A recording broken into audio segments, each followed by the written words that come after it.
Muat motor dengan bayang-bayang. Janji ada tempat berteduh. Kat sini checkpoint ketiga. So kalau kita orang pergi konvoi, kita orang akan checkpoint kat sini. Sekolah ni sekolah aku dulu. Hai cikgu-cikgu semua, apa khabar? So ini nombor 3. Kita tengok berapa banyak lagi aku boleh berhenti. Mata-mata nak melambat-lambatkan perjalanan aku balik kampung ni. Okey, jom sambung. Bismillah.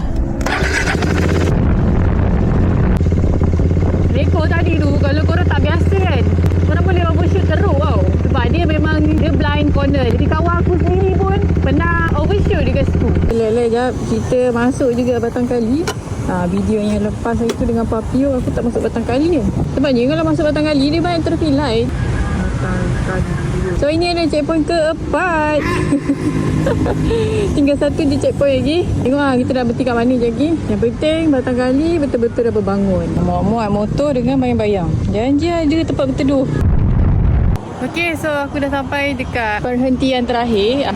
Rumah aku dah dekat dari sini. Jadi terima kasih kepada korang yang menyokong konten 40 km ni. So aku nak cakap sama Hari Raya. Ini hari kedua terakhir kita berpuasa, insyaAllah lah. Ni sebelum pengumuman. Tapi selamat Hari Raya lah. Maaf zahir batin. Nantikan konten-konten menarik lagi daripada aku. Mungkin aku akan buat challenge-challenge ataupun konten-konten ride yang lebih banyak lah.